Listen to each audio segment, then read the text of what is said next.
Aloha guys, Stupid Chris here. I want to show you quickly how to make a crimp. I'll be using crimps when I go trolling along the shorelines. I prefer going for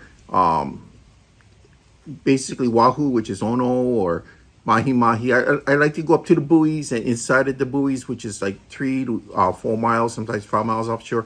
I like to keep it in because there's so many times I've been caught in storms, and I used to only have a 17-foot boat, so really don't want to chance it.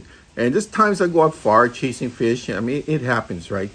So I tend to go with lighter line. I only go up to 300-pound test. So I'm going to show you how I make my leaders. Now, if I go along the shorelines, shallow water, I do kind of like this one here. These are all monofilament. These are by Grand Slam. These are okay. When they're on sale, I buy these. But my number one, Jinkai. I mean, I used to go to Phillips Fishing Supply here in Honolulu, Hawaii, back in the late 70s, early 80s. And I tell you, Jinkai was the brand. I absolutely love this. My first time out, I hooked into a 350-pound marlin. First time out on a Penn 90 50-pound test line and a simple 50-pound test rod. Brought it in. Fantastic. Ever since then, I've been hooked on Jinkai. So let me show you something. I'm going to bring this down and show you really quick what I do. Okay. You got heavy duty crimpers. You can use whatever you want. This one here I got from City Mill. This is my workhorse. As you can see, look at it. It should have been rusted out a long time ago, but it's not. You see how it's double staged here? See that? This is really heavy duty. I've had this for a long time. And then I got a Mustad. Oh man, this thing is great. I mean, I like this. It's a really good one, but it's starting to rust up just a little bit, but it's still okay. But I tell you, and then I got introduced. I met the pen guy here at one of the shows, and he had a bunch of these. He just gave it to me. Look at that. This is, but you know what? I use all sorts of heavy duty crimpers, but damn, of everything. It's not because he gave it to me. I was also given the one by the Mustad people too. I was given this one also, but still, this one here has not shown any type of rust. It feels good. You see, this here is so sensitive. As soon as I pull the handles, it drops.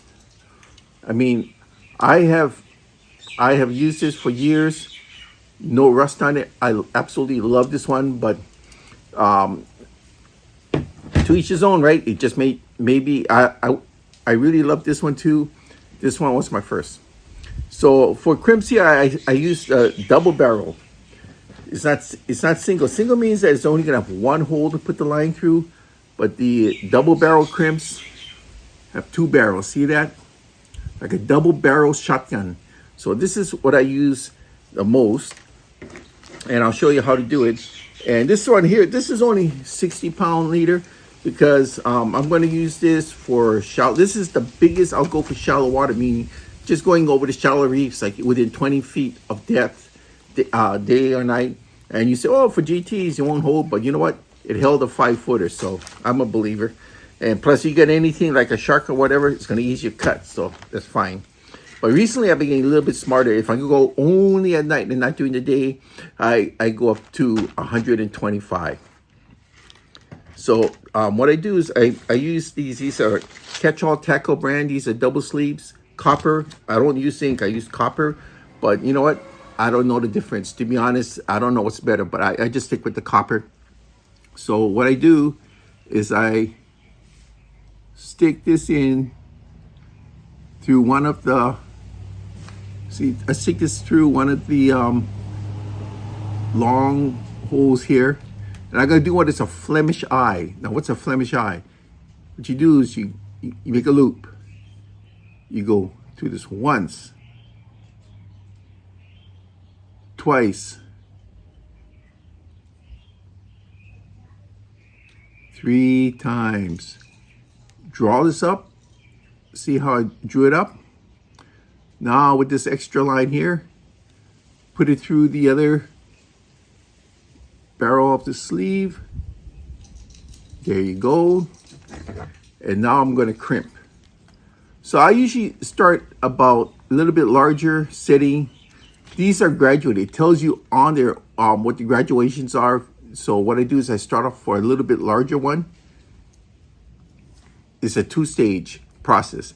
Now, as you can see here, I got 1/16 to 1/32 of an inch of the metal sticking out. See that?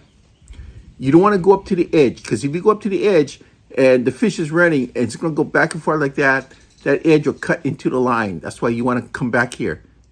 See, so I just tighten it up. Now go to the final one.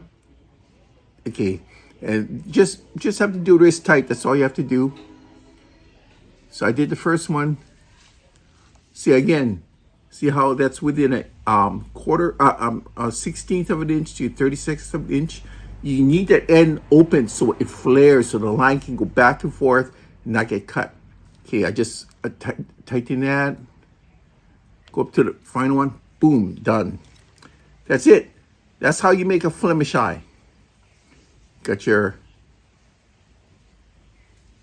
cut on this. See that? So this one here, I already had one on the other side too. So you know, when you attach one end to your rod, right, to your swivel / barrel clasp, what type of clipping system you're going to use. One goes to the rod. This one here, you know, before you do this, obviously you put your lure on. So if you're going to use a jig, a lure, whatever, that will go through it. I just wanted to show you what this will look like as the end result. So like I said, before you put your lure on, make sure that the eye of the lure goes through that loop first. That's all you have to do. You can, like I said, on the heavy duty crimpers, use whatever you want. I do. I mean, it depends. I mean, if I'm at home, I can use the pen one. At my toolbox, I have my City Mill one. This goes in traveling with me all the time. That's probably why it's a little bit slightly rusted here. My Mustad one. I got all sorts of strengths of crimps here. 1.8, 1.8, 1.4, 1.3, 1.0. I use 1.0 a lot, so I get 2 bags of that. But this is my last bag. I got to get more Jinkai. I like the 60. 60 is good for small jacks, big bonefish, just about anything along the shoreline. And I do very well with this one. So I just want to say thank you for listening.